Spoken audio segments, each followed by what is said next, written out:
कृष्ण कृष्ण कृष्ण हरे हरे हरे राम राम राम हरे हरे हरे कृष्ण कृष्ण कृष्ण हरे हरे पुंडलिक वरदारी विठ्ठल श्री ज्ञानदेव तुकाराम पंढरीनाथ भगवान की जय। माऊली ज्ञानेश्वर महाराज की जय। सब संतन की जय।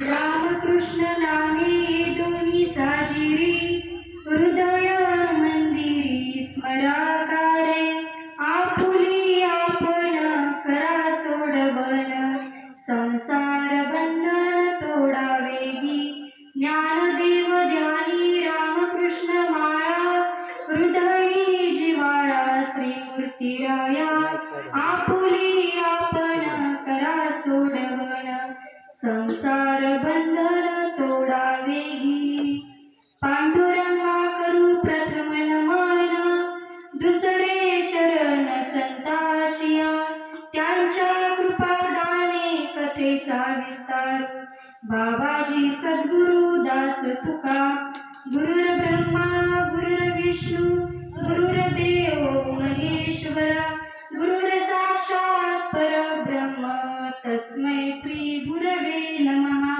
ज्यांचे केलिया स्मरण होय सकळ विद्येचे अधिकरण तेची बंधू श्री चरण श्री गुरूंचे रामो राजमणी सदा विजयते रामं रमेशं भजे रामेणाभिरता निशाचर चमू रामाय तस्मै नमः। कृष्णाय वासुदेवाय हरे परमात्मने प्रणतक्लेशनाशाय गोविंदाय नमो नमः।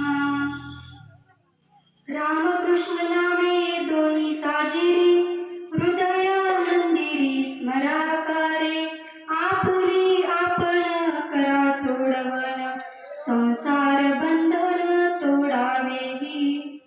प्रवचन रूपी सेवेकरता निवडलेला अभंग अवघ्या विश्वाचे माऊली संत श्रेष्ठ श्री ज्ञानोबराय यांचा आहे। सेवेला सुरुवात करणार आधी थोडासा परिहार देणं गरजेचं आहे।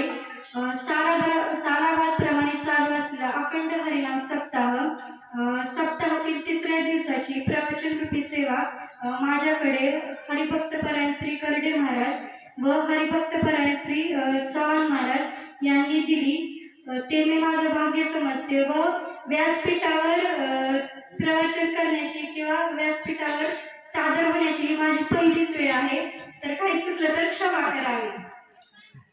आणि इंदापूरचे हरिभक्त परायण श्री बाबर सर व करडे महाराज यांचा आशीर्वाद घेऊन मी माझ्या सेवेला सुरुवात करते।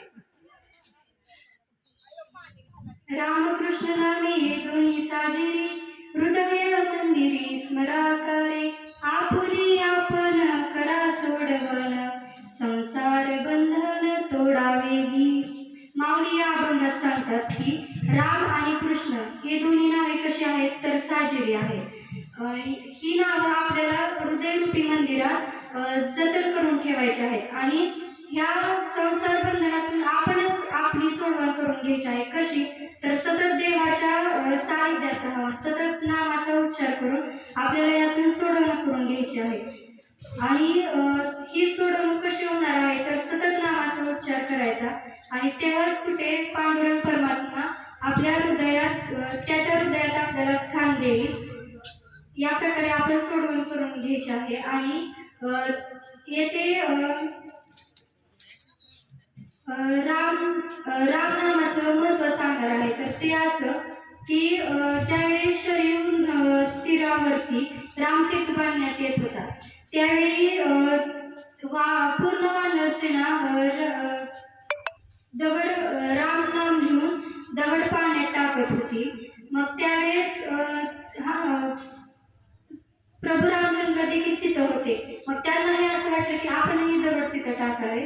मग त्यांनी देखील 1 2 3 असे करत दगड टाकले पण ते काही पाण्यावर तरंगले नाही। मग त्यांनी इकडं तिकडं बघितलं की आपल्याला कोण बघतंय का म्हणून। मग त्यावेळेस पाठीमागे त्यांचं लक्ष गेलं तर हनुमंतराय मागच उभे होते. मग प्रभूंनी हनुमंतरायांना विचारलं की तुम्ही कधी आलात? मग हनुमंतरायांनी हसून उत्तर दिलं की मी तर तुमचा पहिला रथ ज्यावेळेस तुम्ही टाकत होता त्यावेळेसच मी तिथं आलोय म्हणून.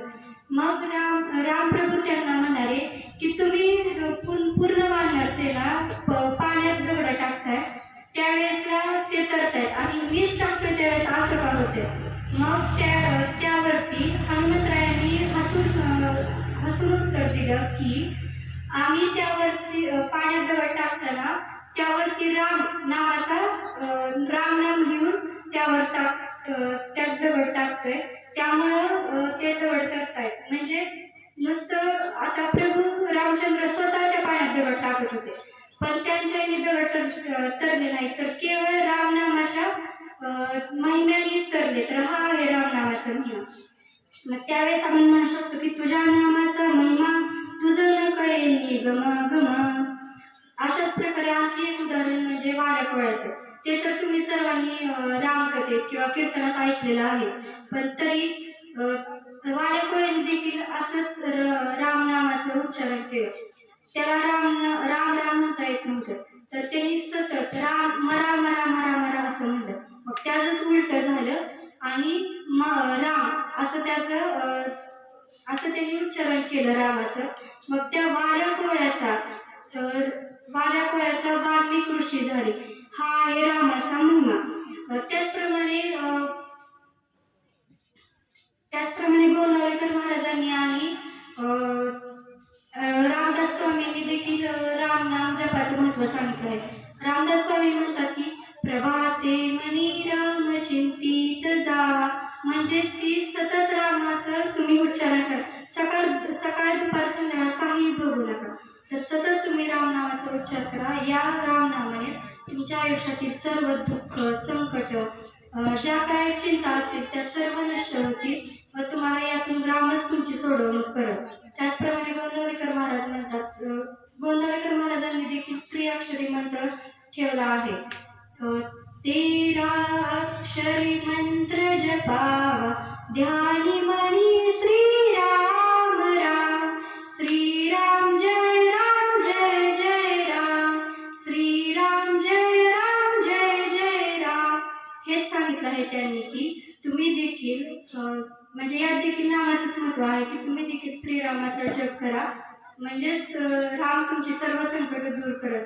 आपण बघतो की सर्व आता वर्षाचे 365 दिवस असतात. मग त्यात अनेक गावोगावी खेड्याच्या ठिकाणी शहराच्या ठिकाणी गोंदावलेकर महाराजांचा जप चालू असतो.